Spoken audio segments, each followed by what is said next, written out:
Good morning. This is Mike Lodge. I am the business advisor, and today is a Thursday, and it's a cloudy day. And I think we're going to get some rain. We had rain last night. We'll probably get some more this morning or this evening, afternoon. It's that time of the year. We're getting more and more rain. I noticed when I got up this morning, during the summertime, or the early part of this summer, when I got up, it was bright out. When I get up at 6:30, it was bright out. This morning, in the last couple of mornings, I've gotten up, and it's dark out. And it's I don't know if we're getting close to that time of year where we're going to change our clocks. I thought we passed a law that said we weren't going to change the clocks anymore. Well, anyway, it's dark out. Yesterday, I didn't do a podcast. And the reason why is because I was truly frustrated at what's happening in Washington, D.C., them looking at a bill that they're going to pass, which is called the Inflation Reduction Bill, which has nothing to do with reduction in inflation at all. It doesn't even help the economy. But I was so frustrated because I was trying to contact senators and members of Congress and saying, please take this bill off because it's not going to do us any good. It's going to increase our inflation. It's going to hurt the American people. And I worked on it all day from morning until afternoon, normal time when Washington, D.C. shuts down. But I tried to work on it as much as possible. I tried to tweet. I tried to email. I tried to do blogs on it. I tried to do everything that I could to reach out to Washington, D.C., those that are going to make the decision on their vote. And I found that it was almost hopeless because no one wanted to talk to me. Calling several senators, no one wanted to talk to me. I said, listen, I'm a podcaster.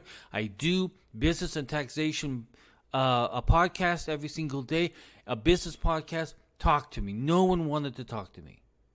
No one wanted to hear my views on this bill.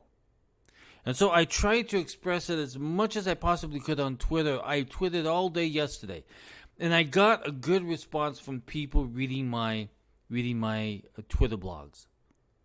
But politicians, no. Their ears were shut. They were closed. They didn't want to hear what my opinion was as a tax-paying citizen of the United States. They were going purely based upon what their political agenda was, what their political ideals, or I don't even know if you would call it ideals, but their views on what their party was going to do. And the problem is what they were about to vote on, or what they are going to vote on, is going to do great damage to this great country of ours. I've read the analysis. I've read what the Tax Foundation has said. In fact, I'm going to publish it on my blog today, what the Tax Foundation said. Economists have said. But yesterday, then Biden comes out with a whole list of letters that came from economists. The problem with economists, they have never run anything. They've never built anything. They've never had to manage anything. They have no idea how this hurts small business. They have no idea how it hurts business in general or how it hurts the taxpayers in general. They don't care because they're just looking at what they perceive as the right numbers, which is made-up numbers. Listen, numbers can be adjusted in any given way. And that's what has happened is with these economists, they have their Biden supporters, so they've come out in favor of this bill that is going to be a disaster for the United States. We can no longer be this way. So yesterday, I did not do a podcast. I was so frustrated because I was working so hard on trying to get the message out there. I feel sad because no one was willing to listen to my point of view as just a plain old business guy, a plain old United States citizen that just sits here and pays taxes and has no say, has no representation of who my voice is and how I feel. Politics is an unethical, dirty business, and it's all about power. The Democrats are in power at the moment, and they're not going to listen to me, small business guy, who tries to get out every single day and try to make a buck. So, what am I going to talk about today? After my frustration of yesterday, I'm still frustrated. But we need to think about how are we going to manage our businesses? How you and I are we going to, what decisions can we make? What thought process can we make? So I'm going to go through about 11 items that I feel that you can do to help your business during a recessionary time. So we're going to start out with number 1, and that is protect your cash. Make sure that your cash is safe. Look at your banking systems. Look at your banks in case the bank should begin to fail. Recessions, that is a tendency. So look at how your cash is safe. Do you have cash set aside just for those emergency periods? Do you have cash in several different banks instead of just one bank? Just in case one fails, you can go to another one. Protect your cash. Protect how you're spending that cash. And number 2 is look at your staffing. Who are the ones producing and who are the ones that are not producing? Who are the ones that you can let go right now who are not putting anything or any effort into helping your business? And there are people there, and there might be even some relatives that you're going to have to let go. I hate to say this, but if you've got staff that are not helping your business or not helping produce income and reducing expenses for your business, they've got to go. You've got to look at how you're going to use your staff, the hours that they're going to be working, no overtime, no double time, no holiday time. You've got to look at that. And then seek assistance. Don't hesitate in reaching out to business coaches like myself or mediators like myself in business where we can help you look at things, look at other ways to run your business. Help you make those decisions that are tough decisions so that you want to make sure that you're making the right decision. So you run it past a business coach like myself, and we go through the whole process of how and what and when and where and how it's going to help your business. Seek assistance. Talk to your tax accountant. Talk to your accountants. Talk to your business coach. Revisit your inventory management. If you've got a whole bunch of inventory, how are you managing it? Do you have too much sitting in inventory right now? Sell it off and get some cash. Sell it off and get some cash. Sell off your assets and get some cash. You have to be cash rich at the moment because we're going to have some tough times in the next few months. This is a recession, and you have to think differently. Now, a lot of you need to do this because I know that you're doing it. And I had to do this myself. I had to drop the extras. In other words, those apps and everything else that I was carrying on my expense side, I had to get rid of them. I kept the ones that were needed for my business. All the other stuff that were just stuff that I liked, I had to get rid of.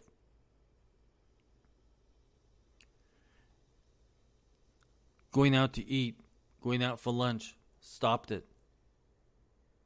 I had to. It cost too much. If you've looked at lunches lately, that extra expense is a lot. It's no longer a $6 to $7 lunch. It's now $18 lunch. Then we need to start looking at our existing customers. We got to woo them. We got to keep them with us. We got to kiss their ass. We've got to do whatever it takes to keep them in the stronghold of your company's arms because they will be needed during these tough times. So woo your existing customers. Tell them how much you appreciate their business. Keep them with you. And then you have to go out and win new customers. Ask your current customers to refer you to new customers, people that they may know that may need your service or your product. Woo new customers. Get some new customers. Work on that. Focus on that.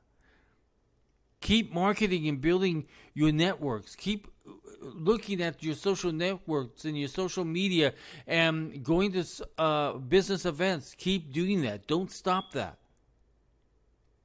Most of social media is free, so don't stop utilizing that because that's important. I do it every single day. That's why I'm talking to you on my podcast. The other thing is look at alternative income sources. Look at your business, and is there any other income item that you can put on there that's going to help you? Sorry about that. Those rings that just came in off my cell phone. I use my cell phone to read off of, so I have my notes on there. And of course, people want to send me texts and emails at the same time as I'm doing this. So I apologize. And shame on you guys for sending me an email while I'm doing my podcast, but they don't know. So you've got to look at and keep marketing. And you got to look at these all alternative sources of income. What can you do to bring in other cash? Remember, it's about the cash flow. So look at any alternative income that you can do. Maybe you're doing a side gig or a side project or a side advisory service. I don't know what you're doing, but look at an alternative source of income. And then the other thing is what I talked just a few seconds ago is that if you've got assets that you're not using, sell them off. Sell off your assets that you don't need anymore. Maybe you've got a kayak sitting around in the company garage. Maybe you've got a golf cart sitting around that you're not utilizing. Maybe you've got bits and pieces of materials that you can get out of your storeroom or your warehouse. Get rid of it. Build up your cash flow. Then the other part I want to talk to you about, because you will get into some legal situations. Instead of going the court route, go the mediation route. It's going to save you a bunch of money. You can resolve things much quicker. Don't let these disputes grow, because when they grow, so does the expense grow. Once you've got a dispute, meet it head on, get a mediator in, mediate it, and come to a conclusion. If you're going to go to court, it's going to cost you in court costs and attorney's fees and retainer fees and expert witnesses. It's going to cost you. Sit down and mediate it. It's much cheaper, and it's faster, and it's simpler. And you're in control of the negotiations. That's what's so great about it. If you have a legal dispute, mediate it. In your contracts, put a mediation clause in there, an arbitration clause. Do it. Because if you're going to go to court, you lose all control. But if you mediate it, you have a lot more control of resolving an issue much, much cheaper and faster. So those are some of my thoughts of what you can do. The other issue is know your finances. Get your accounting to publish your financial statements so you know exactly what you're doing on a monthly basis, a weekly basis if you want. Look at your accounts receivable. If you have things sitting out there 30, 60, 90 days, 120 days old, start collecting on them. Assign someone in your office to start making phone calls and getting that money in. You're going to need that cash flow. During the recession time, business starts to go downward. So we have to look at ways of managing our business during a recession. And it means that we have to be bad guys sometimes. And it means that we have to get tough with these people who have been our business friends for a long time, but they owe us money. We need that cash. We need that cash. So we've got to get aggressive. I tell you, Biden will say it's not a recession. We're in a recession. Members of Congress will say we're not in a recession. Yes, we're in a recession. This inflation reduction bill is nothing more than an increase to inflation, not a decrease. You're increasing government by 87,000 IRS agents. That's a bundle of money.